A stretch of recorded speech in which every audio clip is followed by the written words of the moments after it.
অনেক দিন আগের কথা। একটি চালাক শিয়াল খাবারের খোঁজে জঙ্গলে বের হয়। আর সেই চালাক শিয়ালটি জঙ্গলের খাবার খুঁজতে খুঁজতে এদিকে ওদিকে ঘুরতে ঘুরতে সে তার সামনে একটি মুরগির বাসা দেখতে পায়।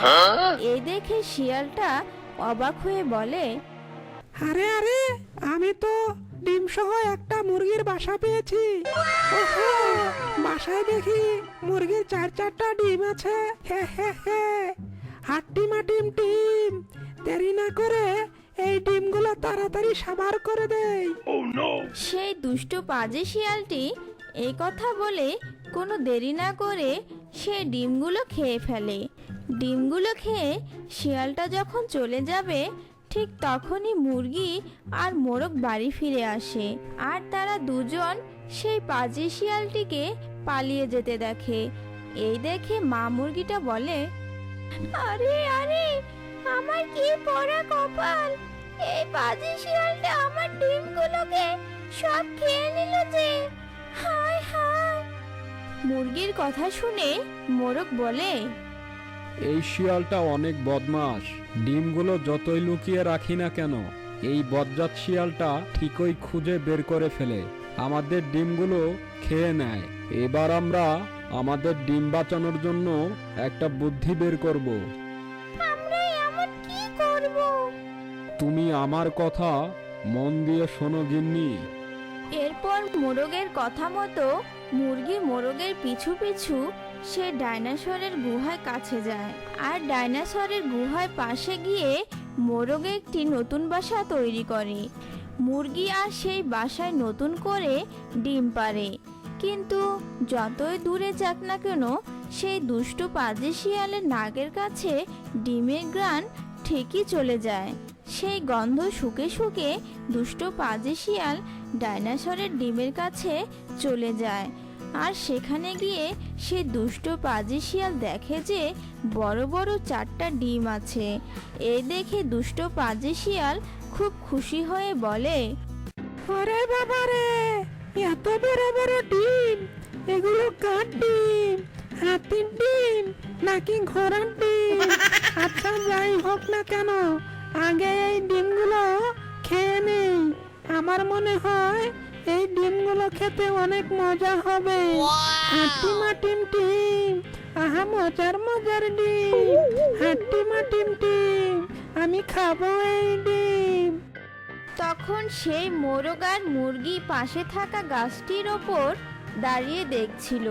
তখন মোরগকে মুরগি বলে, ওই দেখো, শিয়ালটা আবার চলে এসেছে। এই, আওয়াজ করো না, চুপচাপ দেখে যাও। এত বড় বড় ডিম এখানে বসে খাওয়াটা ঠিক হবে না। একটা কাজ করা যাক, সব ডিমগুলো নিয়ে আমি জঙ্গলের একদম শেষে চলে যাই। এরপর সেই দুষ্টু পাজি শিয়াল সেই 4টে ডিমকে শিয়াল ঝুড়িতে করে নিয়ে জঙ্গলের ভেতরে চলে যায়। আর সে একটা ঝোপের আড়ালে বসে পড়ে। তখনই ডাইনোসর তার গুহায় ফিরে আসে। পরে সে তার ডিমগুলো গুহার ভেতরে খুঁজে পায় না। তখন ডাইনোসর বলে, কার এত বড় সাহস আমার ডিমগুলো নিয়ে যায়? জঙ্গলের যেখানেই থাকুক না কেন, ওকে আমি খুঁজে বের করবই। এ কথা বলেই ডাইনোসর চলে যায় জঙ্গলের ভেতরে। তার নিজের ডিমগুলো খুঁজতে লাগে। আর কিছুদূর যেতে না যেতেই ডাইনোসর শিয়ালের আওয়াজ শুনতে পায়। হাট্টিমা টিম টিম, আমি খাবো এই ডিম। এখন আমি কোনটা খাবো? বড়টা খাবো নাকি ছোটটা খাবো নাকি সবই খাবো? হে হে হে হে হে। এরপর সেই দুষ্টু পাজি শিয়াল সেই ডিমগুলো চাটতে লাগে। আর ঠিক তখনই ডাইনোসর দুষ্টু পাজি শিয়ালের পেছনে দাঁড়িয়ে বলে, এই শিয়াল, আরে কে রে? আমার খাওয়ার সময় বিরক্ত করতে এলি? আগে ডিমগুলো খেতে দে, তারপর তোর সাথে কথা বলবো। এই বলে দুষ্টু পাজি শিয়াল সেই ডিমগুলো খেতে যাবে। ঠিক তখনই ডাইনোসরটা সেই দুষ্টু পাজি শিয়ালকে কামড় দিয়ে উপরে উঠিয়ে নিচে ফেলে দেয়। ওরে বাবা রে, এত জোরে আমাকে কে ছাড় দিল রে? ওহো, আমার কোমর গেল রে। ওরে বাবা রে, এ দেখি ডাইনোসর। হ্যাঁ, আমি ডাইনোসর। তোর সাহস কি করে হলো আমার ডিম চুরি করা? ঠিক তখনই দুষ্টু পাজি শিয়াল সেই ডাইনোসরকে দেখে দৌড়ে সেখান থেকে পালিয়ে যায়। তোর এত বড় সাহস! একে তো আমার ডিম চুরি করেছিস, আবার এখন পালিয়ে যাচ্ছিস। দাঁড়া, তোকে আমি মজা দেখাচ্ছি। এই বলে ডাইনোসরটা সেই শিয়ালের পিছু পিছু যেতে লাগে। যেতে যেতে পথে একটা ডালের সাথে হোঁচট খেয়ে দুষ্টু পাজি শিয়াল পড়ে যায়। এ দেখে ডাইনোসর তাড়াতাড়ি তার কাছে আসতে লাগলো। দুষ্টু পাজি শিয়াল কোনোরকম সেই ডাল থেকে রক্ষা পেয়ে দ্রুত দৌড়াতে লাগে। ডাইনোসরও শিয়ালের পিছু পিছু দৌড়াতে লাগলো। আর কিছুক্ষণ পর সে দুষ্টু পাজি শিয়ালকে ধরে ফেললো। আর ডাইনোসর বলতে লাগলো, আজকে আমার হাত থেকে তোকে কেউ বাঁচাতে পারবে না, পাজি বজ্জাত শিয়াল। শিয়াল যখন পালানোর জন্য চেষ্টা করছিল তখন ডাইনোসর পাজি শিয়ালের লেজে পা দিয়ে রাখলো। তার কিছুক্ষণ পর শিয়াল জোড়াজুড়ির পর ছিটকে দৌড় দিল। আর সে দেখতে পেল তার লেজ শরীর থেকে আলাদা হয়ে গিয়েছে। আর শিয়াল বলতে লাগলো, ওরে বাবা রে, আমি মরে গেলাম রে। ওরে বাবা রে, আমার লেজ ছিঁড়ে ফেললো রে। আর আমি কোনোদিন কারো ডিম খাবো না রে। এরপর দুষ্টু পাজি শিয়াল ডাইনোসরের ভয়ে সেই জঙ্গল থেকে চিরদিনের জন্য চলে যায়। আর ওইদিকে মুরগি ও মোরগ সুখে শান্তিতে থাকতে লাগলো। তো বন্ধুরা, কেমন লাগলো আজকের গল্প? যদি গল্পটি ভালো লেগে থাকে তাহলে অবশ্যই সাবস্ক্রাইব করুন আর পাশে থাকা বেল বাটনটি ক্লিক করুন।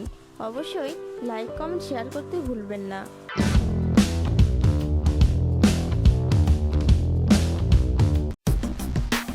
বাস করত ওই জঙ্গলে রাজা সিংহ আইন বানিয়েছিল। এই জঙ্গলে কেউ একে অন্যকে শিকার করবে না, তারা সবাই মিলেমিশে বসবাস করবে। কিন্তু শিয়াল ছিল ভীষণ দুষ্ট। সিংহের এই আইন সে মানত না, তাই সে যখন তখন যাত্রার সাথে চালাকি করত বাকি শিকার করার জন্য। এই টুনি পাখি, নিচে নেমে আয়, তোর সাথে একটু গল্প করতে চাই আমি। অনেক দিন হয়ে গেল কারোর সাথে ভালো মন্দ গল্প করি না। তোকে দেখে মনে হচ্ছে তুই গল্প শুনতে অনেক ভালোবাসিস। নিচে নেমে আয়, তোর সাথে গল্প করব। না না শিয়াল ভাই, আমি নিচে নামতে পারবো না। তোমার কোনো গল্প করার থাকলে তুমি ওখান থেকে বলো, গাছের উপর থেকে আমি ঠিকঠাক ভাবে শুনতে পাচ্ছি। কি তোর এত বড় সাহস, তুই কিনা আমার মুখের উপর না বলিস? তাড়াতাড়ি নিচে নেমে আয় বেটা, তা না হলে উপরে উঠেই তোকে খাবো। আমি জানতাম দুষ্ট পাজি শিয়াল, তোর মনের মধ্যে কোনো না কোনো খুব মতলব আছে। তা না হলে তুমি আমাকে নিচে নামতে বলো কেন? আমি কখনোই নিচে নামবো না। আর তুমি কি না এই জঙ্গলের থেকে শিকারের কথা বলছো? তুমি জানো না মহারাজ সিংহ কি আইন বানিয়েছে? তোর ওই মহারাজের আইন মানার সময় আমার কাছে নেই, বুঝলি? তোর ওই মহারাজের জন্য আমি না খেয়ে থাকবো নাকি? তবে তুই নিচে নামবি নাকি আমি উপরে উঠছি? দাঁড়া। তাহলে ঠিক আছে, তোমার যদি ক্ষমতা থাকে তাহলে তুমি গাছের উপরে উঠে আমাকে শিকার করো, তারপর তুমি আমাকে মজা করে খেও। তবে রে বেটা, দাঁড়া, আমি এক্ষুনি গাছে উঠছি। আর গাছে উঠে তোকে কিভাবে চিবিয়ে চিবিয়ে খাবো তুই তাই দেখিস। এই কথা বলে শিয়াল গাছে ওঠার জন্য অনেক চেষ্টা করলো, কিন্তু শিয়াল কি কখনো গাছে উঠতে পারে নাকি? শিয়াল গাছে উঠতে ব্যর্থ হয়ে সেখান থেকে চলে গেল। এই শিয়ালটা তো দেখছি বড্ড বার বেড়ে গেছে, ওর উপর নজর রাখতে হবে। উল্টাপাল্টা কিছু দেখলেই মহারাজ সিংহের কাছে গিয়ে নালিশ দিতে হবে। ও কিনা এই শান্তিপূর্ণতা জঙ্গলে অশান্তি করতে চাচ্ছে। টুনিকে শিকার করতে না পেরে শিয়াল গেল জঙ্গলের মাঠে। সে সেখানে গিয়ে ঝোপের আড়ালে লুকিয়ে থাকলো আর দেখতে লাগলো জঙ্গলের মাঠে কে এসেছে ঘাস খেতে। আরে বাহ, এ তো দেখছি বিশাল বড় একটা ছাগল একাই এসেছে জঙ্গলের মাঠে ঘাস খেতে। আশেপাশে তো আর কাউকে দেখতে পাচ্ছি না, কিন্তু ওকে শিকার করাটা সহজ কথা নয়। ওকে গিয়ে কথার জালে ফেলে পোষ মানাতে হবে। তারপর সে যখন উল্টো দিকে ঘুরবে তখনই ওর গলা কামড়ে ধরতে হবে, তাহলে এই বেটাকে আমি শিকার করতে পারবো। তারপর ঝোপের মধ্যে নিয়ে একে আমি 5-7 দিন বসে বসে খেতে পারবো। এই বলে শিয়াল সোজা গেল ছাগলের সামনে, আর ছাগল বলল, আরে শিয়াল, কি ব্যাপার? আজকে তোমাকে এই জঙ্গলের মাঠে দেখলাম, তা তুমিও আজকাল জঙ্গলের মাঠে ঘাস খাওয়া শুরু করেছো নাকি? এই জঙ্গলের ঘাস কিন্তু খুবই সুস্বাদু। আরে হ্যাঁ ছাগল, আমিও তো ঘাস খাই। মহারাজা সিংহ আইন বানিয়েছে এই জঙ্গলে একে অপরকে কেউ শিকার করতে পারবে না। এই জন্যই তো সব মাংসাশী প্রাণীরা ঘাস খায়। তুমি কি জানো না? জানি বলেই তো আমি এই জঙ্গলের মাঠে প্রতিদিন ঘাস খেতে আসি। কেউ আমাকে কিছু বলে না, আর কেউ আমাকে শিকার করতেও পারবে না। মহারাজের আইনের কারণে এখন আমরা পুরোপুরি সুরক্ষিত। হ্যাঁ, একদমই ঠিকই বলেছো তুমি। তা তোমার সাথে কথা বললাম, কিন্তু তোমার পিছনে এটা কি? ওর সাথে তো পরিচয় করিয়ে দিলে না। এবার আমি তোমার আসল মতলব বুঝতে পেরেছি শিয়াল। তুমি কি জানো, মহারাজ যেদিন থেকে আইন বের করেছে তার পরের দিন থেকে আমি একা একা সব জায়গায় যাই। আমার সাথে আমি কাউকে নেই না, কারণ আমি জানি আমি নিজেই সুরক্ষিত। আমার পিছনে কেউই নেই। আমি যাই পিছনে ঘুরবো, আর সুযোগ পাওয়ার সাথে সাথেই তুমি আমার গলা কামড়ে ধরবে, ঠিক না? নিজের ভালো চাও তো এখান থেকে চলে যাও, তা না হলে আমি আমার শিং দিয়ে গুঁতো দিয়ে তোমার পেট ফুটো করে দেব। কি এত বড় কথা? তুমি কিনা আমাকে অপমান করলে? তবে তুই মনে রাখিস ছাগল, তোকে যেদিন আমি সুযোগ পাবো সেই দিনই তোকে আমি শিকার করে ফেলবো। এখনকার মতো চলে যাচ্ছি আমি। ছাগলকে এই কথা বলে শিয়াল সেখান থেকে চলে যায়। দুষ্ট শিয়াল ভালোই ফাঁদ পেতেছিল আমাকে শিকার করা, কিন্তু আমি ওকে কোনো সুযোগ দেইনি। এখন থেকে আমার চোখ কান খোলা রাখতে হবে। এই রকম অনেক প্রাণীরা আছে যারা মহারাজ সিংহের আইন মানে না, ওদের থেকে দূরে থাকতেই হবে আমাকে। শিয়াল এক পর্যায়ে গেল নদীতে পানি পান করতে। তখন সে দেখতে পেল নদীতে একটা হাঁসকে শিকারের জন্য শিয়াল একটি ফাঁদ পাতলো। হ্যাঁ হ্যাঁ হ্যাঁ, এই ডাঙ্গা থেকে নদীটা কত সুন্দর লাগে। তবে কি আর বলবো, হাঁস তুমি সত্যি অনেক ভাগ্যবান যে তুমি এই নদীতে সব সময় থাকো। তুমি এই নদীর সৌন্দর্য দেখেছো কখনো? নদীর সৌন্দর্য মানে কি বোঝাতে চাচ্ছ তুমি শিয়াল? আমি তো সারাদিন এই নদীতেই থাকি, কই আমি তো কোনো সৌন্দর্য দেখতে পেলাম না। তুমি কিভাবে দেখছো? আরে বোকা হাঁস, নদীতে নেমে থাকলে কি আর তুমি নদীর সৌন্দর্য দেখতে পাবে নাকি? এই জন্য তোমাকে ডাঙায় উঠে আসতে হবে। আমার জায়গা থেকে দেখো নদীটাকে, বুঝতে পারবে যে তার মধ্যে কত সৌন্দর্য লুকিয়েছে। তাই নাকি? আচ্ছা দাঁড়াও, আমি ডাঙায় উঠে আসছি, তারপর দেখি নদীতে কত সৌন্দর্য আছে। শিয়ালের ফাঁদে পড়ে হাঁস পানি থেকে ডাঙায় চলে আসলো। কোথায় শিয়াল? নদীর সৌন্দর্য? নদীকে তো আগের মতোই দেখতে লাগছে। নদীর সৌন্দর্য তোকে আমি দেখাবো আমার পেটের ভিতরে নিয়ে। আমার পেটের ভিতরে একটা নদী আছে। এই কথা বলে শিয়াল হাঁসটিকে শিকার করে ফেললো। তারপর সেই হাঁসটিকে নিয়ে ঝোপের আড়ালে চলে যেতে লাগলো। এই সবকিছু দূর থেকে টুনি পাখি দেখে ফেললো। আরে এই দুষ্ট শিয়ালটা অসহায় হাঁসটিকে বোকা বানিয়ে শিকার করে ফেললো। আমাকে এক্ষুনি যেতে হবে মহারাজ সিংহের কাছে আর গিয়ে সবকিছু খুলে বলতে হবে। কিন্তু আমার একা সাক্ষী মহারাজ সিংহ বিশ্বাস করবে না। আমাকে যেতে হবে ছাগলের কাছে, কারণ শিয়াল এর আগেও ছাগলকে শিকার করার চেষ্টা করেছিল। আর দেরি না করে জলদি জলদি ছাগলের কাছে যাই। এই বলে টুনি ছাগলের কাছে গেল। আরে টুনি পাখি, তুমি হঠাৎ আমার কাছে কেন? আমাকে কিছু বলবে নাকি তুমি? আরে হ্যাঁ ছাগল, আমি তোমাকে একটা কথা বলতে এসেছি। কিছুক্ষণ আগে যে শিয়ালটি শিকার করতে এসেছিল, ও এইমাত্র নদীতে গিয়ে একটি হাঁস শিকার করে ফেলেছে। ও আমাকেও শিকার করতে এসেছিল।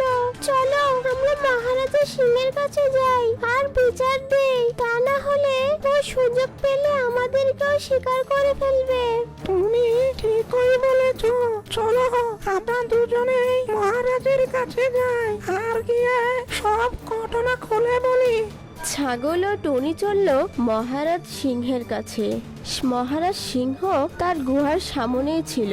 ছাগল আর টুনি একে একে মহারাজ সিংহকে সবকিছু খুলে বলতে লাগলো। মহারাজ, আপনি আমাদের নিরাপত্তার জন্য এই জঙ্গলে একটা আইন বানিয়েছিলেন। এক পশু আর এক পশুকে হত্যা করতে পারবে না, কিন্তু একটা শিয়াল সে আইন মানে না।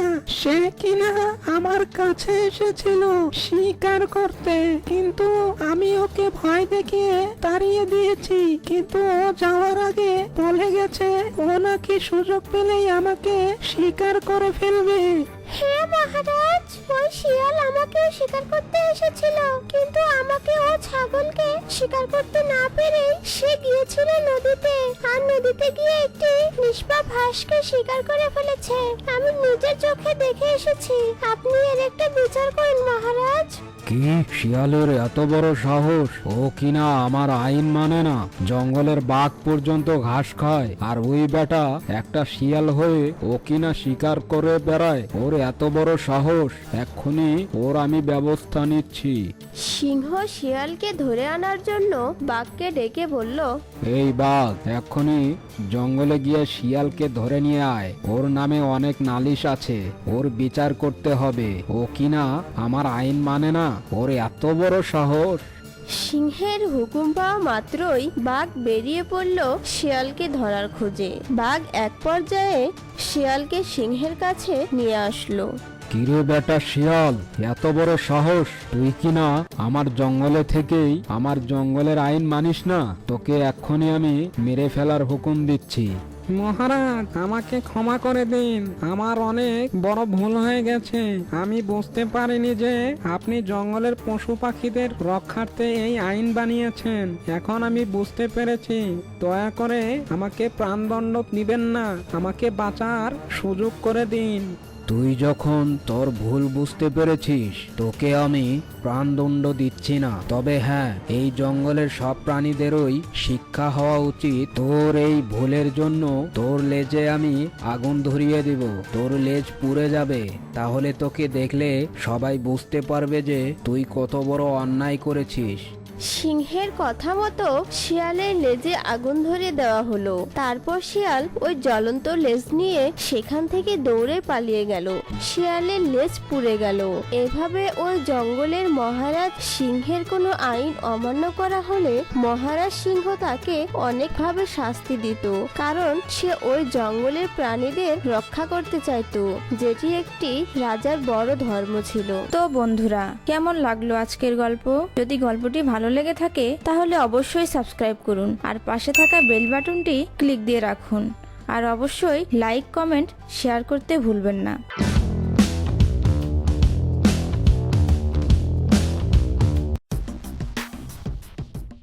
সেই গ্রামে বাস করত রমেশ নামে এক লোক। রমেশ তার স্ত্রীকে নিয়ে থাকতো।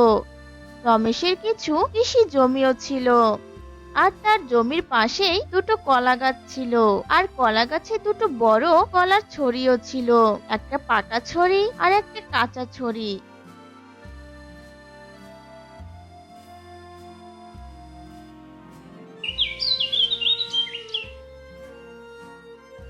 একদিন পাকা কলা ছড়ে বলে ওঠে, ইস, আজ যে আমার কত খুশি লাগছে। আজ আমার গায়ের রংটা একেবারে হলুদ হয়ে গেছে। মনে হচ্ছে আমার শরীর থেকে যেন সোনা ঝরে পড়ছে। সবাই আমাকে অনেক ভালো বলবে। আমার এই রংটা যে সবার অনেক পছন্দের। পাকা কলা এসব কথা কাঁচা কলাকে শুনিয়ে শুনিয়ে বলছিল। পাকা কলার এসব কথা শুনে কাঁচা কলা বলে, পাকা কলা বন্ধু, তুমি নিজেকে নিয়ে এত অহংকার করো না। পাকা কলা, আমি জানি তুমি আমাকে শুনিয়ে শুনিয়ে এসব বলছো, তাই না? কিন্তু তোমার কথায় আমি কোনো রাগ করব না। আরে, আমি তো কি রাগাবার জন্য এসব বলছি নাকি? আমি তো আমার সোনার রঙের কলার কথা বলছি। আমি হলাম সব থেকে সুন্দর কলা। আমার মতো সুন্দর এখানে আর কেউই নেই। এই পথ দিয়ে কেউ গেলে আমার এই মুখ দেখে অনেক প্রশংসা করবে, আর তোর দিকে তো কেউই তাকাবেই না। তোর যা কালো কাঁচা চেহারা, আমার তো তোকে দেখতেই ইচ্ছে করে না। শোনো পাকা কলা বন্ধু, তুমি একদম এভাবে আমার সাথে কথা বলবে না। তুমিও তো আমার মতো একদিন কাঁচা ছিলে, তাই না? আজ না হয় তুমি আগে পেকে গেছো, কাল তো আমিও পাকবো। তাই বলছি, নিজেকে এত সুন্দর ভেবো না, বুঝলে? আরে, আমি বুঝেছি। আমাকে দেখে তোর অনেক হিংসে হচ্ছে, তাই না? আর হবেই না বা কেন? তুই তো আর আমার মতো সুন্দর নস। এভাবে পাকা কলা সব সময় কাঁচা কলাকে অনেক অপমান করত। এভাবে দুজনে দিন কাটতো।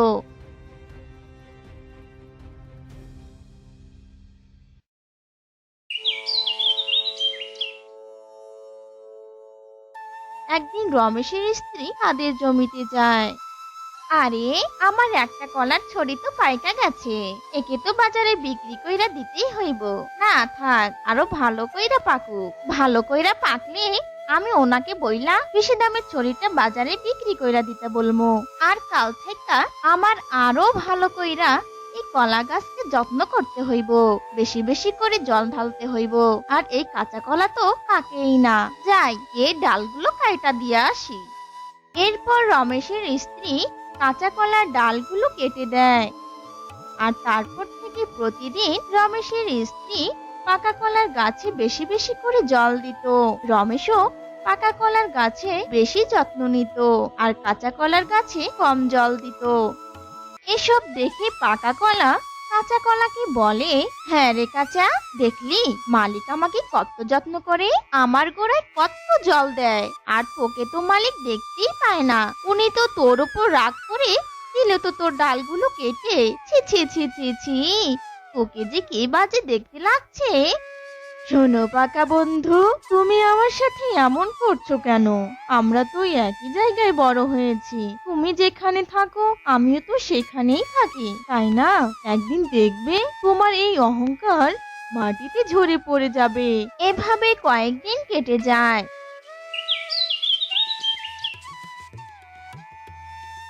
একদিন একটা ছোট্ট পাখি অনেক ক্লান্ত হয়ে পাকা কলার উপরে বসে বিশ্রাম নেওয়ার জন্য।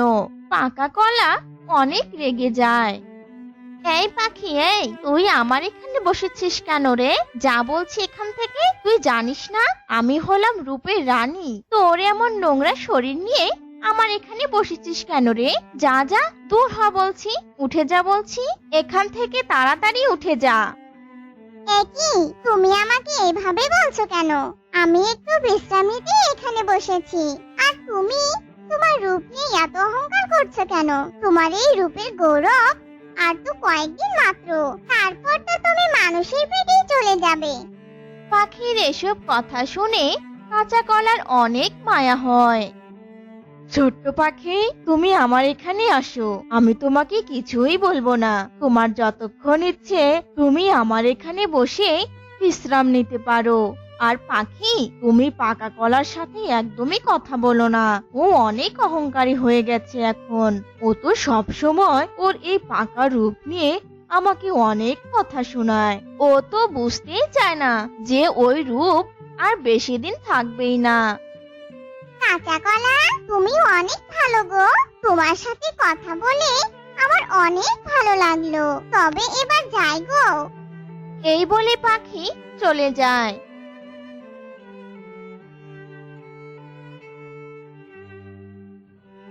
এরপর একদিন কাঁচা কলা আর পাকা কলা রাতে ঘুমিয়েছিল। তখন দুটো পেঁচা এসে পাকা কলাগুলোকে সব অর্ধেক অর্ধেক করে খেয়ে ফেলে।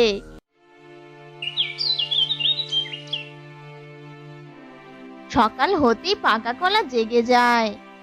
এ কি, এ আমার কি হয়েছে? কে আমাকে এমন অর্ধেক করে খেয়েছে? এ আমার কি হলো? আমার এত সুন্দর চেহারা কোথায় গেল? আমি জানি এই শয়তান পেঁচাগুলো আমার এমন অবস্থা করেছে। দেখেছো পাকা বন্ধু, তোমার রূপের অহংকার কিভাবে শেষ হয়ে গেল?